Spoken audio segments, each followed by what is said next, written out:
Parker et la craque Vanica du Ruel. Donc voilà, tout va bien Oui, en termes de pas de battu, honte. et puis voilà, et c'est le chrono qui compte. Exactement, et non, il n'y a pas de honte. Au contraire, c'est bien d'avoir des références parce que je sais que Francan avait amené plusieurs poulains où il avait expliqué quand même que c'était des poulains sur lesquels il y avait quelques espoirs aujourd'hui. Je ne connais pas exactement les attentes qu'il a sur cette pouliche-là, mais si elle en fait partie, voilà, on sait que de toute façon, on n'est pas tout seul, que ce soit Francan, Philippe Allaire, c'est des maisons qui savent très bien préparer les 2 ans. Et de toute façon, pour être les meilleurs, il faut battre les meilleurs. Donc, non, on est super content. Et voilà, encore une fois, Thomas, il vient du modèle suédois, hein. Les qualifs, ça n'existe pas là-bas. Il a jamais compris pourquoi il fallait. En gros, il comprenait pas le modèle français d'ouvrir les chevaux en deux pour une qualif. Où les chevaux ne prenaient pas forcément une bonne leçon et ensuite on les remettait au champ pendant 3 semaines, 1 mois, 2 mois et après on les reprenait et il disait mais il n'y a aucune logique à ça. Donc du coup pour lui il préfère essayer de les approcher des courses, essayer que ce soit presque un dernier travail finalement. Donc là le cheval a fait un bon effort, il est resté constant, j'ai l'impression ils sont à peu près passés dans le même rythme qu'ils ont fini. Donc c'est un peu à l'image de ce qu'on avait du cheval, à savoir un bon moteur, une bonne allure, et je pense qu'il peut refaire un tour, mais pas forcément tout de suite aller plus vite, mais par contre il a un gros moteur et un gros foncier.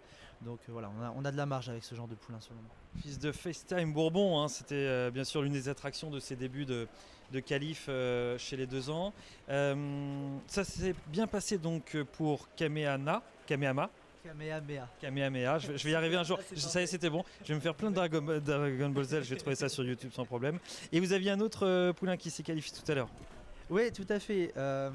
On avait un Charlie du Noyer tout à l'heure, qu'on avait acheté, qui provient de l'élevage de Naples et qui en fait vient de la famille maternelle d'impressionnistes. Leurs 2 mères en fait sont sœurs, par Charlie du Noyer, donc ce qui en fait on va dire un 3/4 frère d'impressionniste. C'est forcément une origine, vu la réussite qu'on a avec Impressionniste, qui nous tient particulièrement à cœur. Impressionniste d'ailleurs à qui on a mis une grosse partie de notre jumenterie en première année, que ce soit nous d'ailleurs ou Louis Baudron, et qu'on revoit courir samedi dans le prix Guillaume le Conquérant qui va faire sa rentrée. Donc, une vraie course, une vraie grande course, avec Idaho, course. Avec Isoar, Impressionniste. Ouais, non, vraiment, il n'y a pas grand monde acheté dans cette course-là. Donc bon, il va pas être selon nous compétitif tout de suite parce qu'il avait eu un petit pépin de santé fin d'année dernière, mais tout a l'air d'être bien revenu dans l'ordre. Donc on a tout pour que ça se passe bien. Et de ce poulain, en fait, donc on l'avait acheté pour ça, pour Charlie, qui est un étalon qu'on aime beaucoup, qui nous a toujours amené beaucoup de réussite et puis qui était le père d'Hunter Valley quand même, hein, donc qui a toujours une place à part un peu. Et puis sur cette famille maternelle-là. Et donc c'est un cheval qui a moins de boulot que les autres puisqu'il est arrivé plus tardivement et qui pour autant c'est très bien qualifié. Il a fait un très bon dernier kilomètre, hein. Il est passé 15 à notre chrono au dernier kilomètre, vraiment en progression.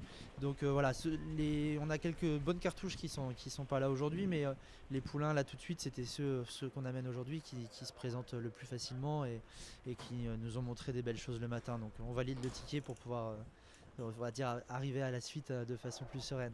Super, merci beaucoup de nous avoir consacré un petit peu de temps, Victor. Belle matinée, belle journée, puisque donc vos clients, associés, c'est un petit peu tout en même temps, amis pour certains partenaires, voilà le bon terme, sont présents ce matin pour assister à ces qualifs et passer un bon moment. Le NAP, il s'appelle, c'est Kiops. Oui, exactement, Kiops. Kiops de Naples. Kiops de Naples. Coelho.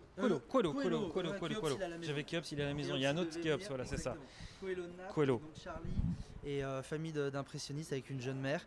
Et là, dans la prochaine, on a Craig Matou qu'on avait acheté avec Monsieur Barbet et qui est à l'entraînement Sébastien Garato, mais sur lequel on a également des parts de rêve. Donc c'est le 2e part de rêve à passer. Donc on espère le même résultat que Key Biscayne, ça nous ira très bien. Attraction de la matinée, hein, c'est le frère de Gunia. Le frère de Gunia, d'Éridan. Et là, l'idée, c'est, je fais une toute petite aparté sur part de rêve, mais en fait, Mathieu Millet et moi-même, on l'a vraiment conçu comme étant une marque blanche. C'est-à-dire que pour le moment, on l'a mis en avant, ce système-là, avec des chevaux forcément nés et élevés à la Perrière, à l'écurie Hunter Valley.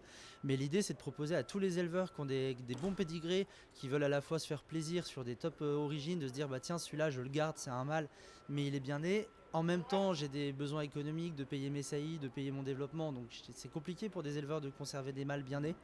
Donc là, l'idée, c'est de leur dire, bah, vous pouvez le vendre sur part de rêve, s'associer avec nous, et nous, on vous amène une valorisation sur le poulain. Donc là, c'est exactement cet exemple-là de l'élevage Barbet qui nous a fait confiance avec ce cheval-là, sur lequel on est associé, sur lequel on a une vingtaine de partenaires part de rêve. Et voilà, on espère que ça va bien se passer, mais c'est l'archétype de ce qu'on veut faire plus tard. Mon petit doigt me dit que Léa Barbet nous suit ce matin. Elle est très impatiente de voir Crack Time en piste. Merci beaucoup. On vous libère. Merci Victor, plein de bonnes choses. Eddy me fait plein de signes. Ça veut dire que le départ